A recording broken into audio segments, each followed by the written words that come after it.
Welcome back to part 2 of the Maisto F1 car unboxing and teardown. If you remember in the last video, we got this car for £20 broken on eBay, and it turns out it's actually completely fine and everything works as intended. So that's a great deal for us. Today we're doing more of a deep dive and teardown of how this car works. We're going to be looking at the differential, the electronics and the steering, and then at the end we're going to start looking at our upgrade plans for the future, how we're going to add maybe a brushless system to this, overvolt the existing electronics, and maybe even add some suspension as well. Hope you guys enjoy.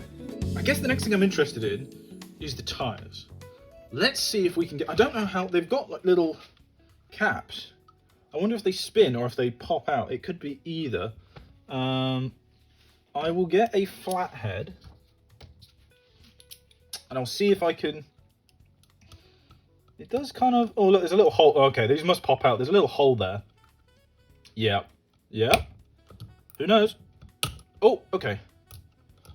Yeah. Look, they just pop out. These are little covers. Now, what do we get inside? Oh, it's just a bolt. Oh, hell yeah.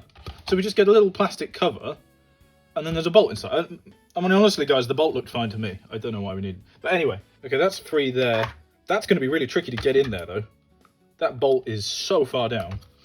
Okay, let's just take these caps off. I don't think there's much wrong with the wheels. I don't really... Oh, God. Hey! Free. I don't think there's much wrong with them, but I do want to be able to take them off, and we might upgrade these to some proper... you know, RC wheels, you know, we could go monster truck, you know, Formula Monster, and we could go crazy with this if we have access to the axles. And I think this is probably a pretty shit drivetrain that we might want to upgrade later. Right, let's see. Oh, the front wheels should be the same, right? Let's have a look. Oh, that just pops right out. So these are the front ones. They're a lot shorter.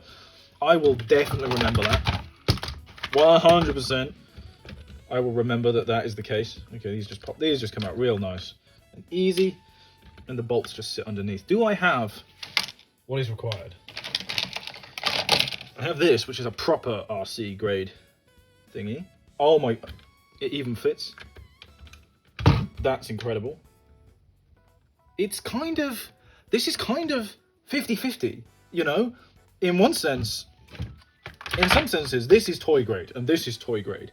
And the lack of suspension, very toy grade. But the full micro servo and the compatible with an actual HPI, you know, ball cup wrench is not toy grade. This is a weird car. It sits in a very strange place.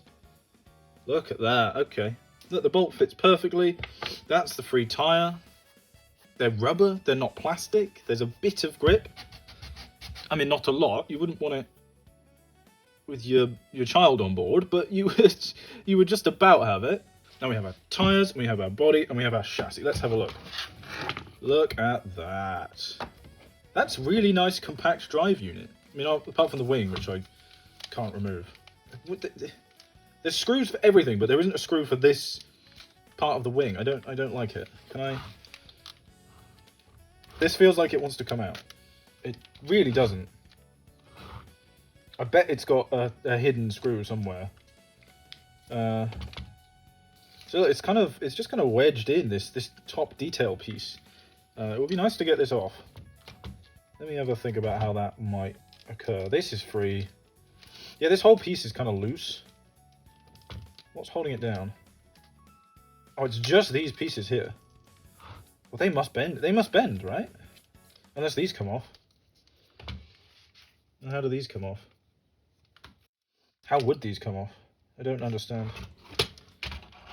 Oh, shall we see if we can... Let's have a look at the... While I figure that out with my silly brain. It's hot here in the UK today. It is hot. I am frazzled.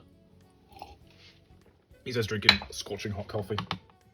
Let's have a look at the brains, shall we? Let's see if we can release this motor. That might give us more opportunities to see how that rear assembly comes apart. Yeah, we really want to get down to the guts of this, take all the components apart, and then see what we can do about that speed. Right, this cover comes off. This is just a simple cover. Nice, save the screws, put the plastic aside. Cool, that's the brains. That's your aerial. That's your 2.4 gigahertz. Aerial, the motor is soldered on, unfortunately, but just straight on. We got one screw holding that in there. The servo is replaceable. Look, that just He says just. That should come out. Come on. Come on.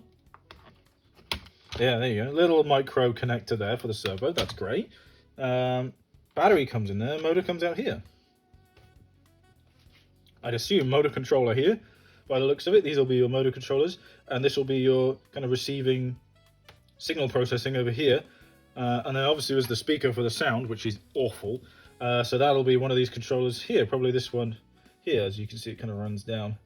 Probably around here. That's your receiver. And these are your motor controls. Something like that. Something like that. Probably functional. What I'd be interested to know is what its maximum voltage is. Because the easiest way to make this go faster is to just apply more voltage. Because this is a 2-stick 6.4 volt lithium ion. We could just crank this up to 9, 10, 12, 16 volts and shove that through and see what happens. I don't know what the rating of this circuit is, but there's only one way to find out. With more. So let's see what happens there. It's a shame this wire isn't... I'd have to resolder it if I cut it, but I could cut it and put a connector in so I could disconnect this in the future. That might be the way to do this, you know? Might be the way. I would really like to get this apart and see what the differential's like. Let's have a look at this differential. Because it does have one. It must be plastic gears inside. But it looks decent enough. How are these going to come out? These are so far into these. And these must come off. But this is held on by magic? Held on by the force of persuasion. But maybe there's these little plastic sections. See if it just pops off? Hey, there you go. Hey, it's popped off. You just got to push it from the bottom, apparently. And then this one doesn't do the same. Okay, fine. Whatever. That one was way more wobbly. It just fell off, didn't it? There's nothing holding it on, just wedged on. Yeah? Yeah, there we go. Okay, great. Bang, we got that free. So these hold this in place. Yeah, there's a screw there. That's screwed in place like that. This is like this. And then those get pinched by screws. Okay, so that's the back of the car there. These are those like kind of rear brake ducty things. This is what we're interested in today. Let's have a look. It's a full differential. It's quite nice, this. But what I'm thinking is, there's loads of space here where this sits. There's loads of space. There is no suspension here whatsoever. What I could do is when I remake this, is I could add a sort of hinge system like this, where you'd have a little bit of wibble wobble, or I could actually make them independent axes. It's probably not necessary to go fast, but look, there's no suspension at the front either. This whole section here is just rock solid. There's just no wibble. But what we could do is we could remodel this, reprint it on a 3D printer with some suspension built in, because I see space here for some maybe push rod suspension. But we're maybe getting ahead of ourselves. I think, let's have a look inside this differential. Let's see how they made this. Now we're going to be careful, because this is going to be all greased up and ready to go. But we want to just have a little look inside and see how it operates. Okay, let's release this. I am guaranteeing plastic gears. There is no way this isn't plastic gears. That's that. That's the only screw right now. Okay, it's kind of thinking about it. Open. Show me your secrets. There's a little like thumb tab there you can use to pull on it. You know, it's always going to have clips and stuff.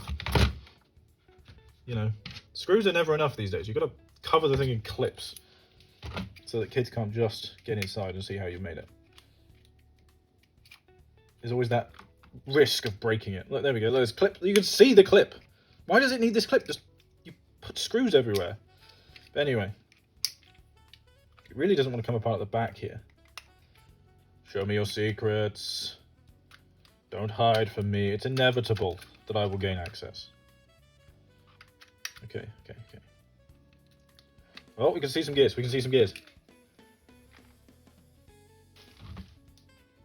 I saw the light. Now. Keen-eyed among you. The keen-eyed among you will have noticed that I've left a screw in. There you go. I wonder why it's so fiercely stuck together on that side.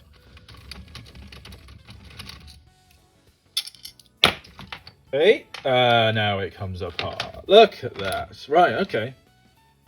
Look, okay, guys. A Metal Gear. I was wrong. But that looks really nice. That's almost reusable. Take the motor out. What's going to fall out? Oh, that's going to come get stuck here. Cool, cool, cool, cool, cool. That's a nice little motor. An actual differential as well. Let's lift this guy out. An actual kind of functional differential. Would that diff run a 3S LiPo? There's only one way to find out. Probably not. Let's get this back in place. That goes there, that goes there. You go there, you go in there. Cool, so that's all back together. That's a nice gear there. I think these would probably run a LiPo for a day or so. Can I fit this in there? Maybe, maybe, maybe. So, to summarize, what we've got here is a gorgeous 1/10 scale model of Lando Norris's F1 car, and I think we've actually got good potential here to upgrade this with a brushless system. First of all, what I want to do is see how much power this motor can take. So we're going to swap out the brains for a standard RC unit. We've got something HPI based here, which might do the job, and we're going to run it hard and see how much voltage this can take and see how much faster we can get it to go. Once we have that, then we can start to look at upgrading this with a brushless system, and also I'm going to start looking at upgrading the suspension at the front and the rear. I think those are the main things that are holding this back. So join me in the next part where we overvolt this motor with a hobby grade ESC and receiver setup, and we see just how fast this original drivetrain can go before it goes kaput. Once that's gone kaput, we will then look at upgrading this further. But I want to see what we can do with the stock drivetrain configuration. Thank you so much for watching to the end here. Don't forget to like and subscribe, and I'll catch you guys on the next one.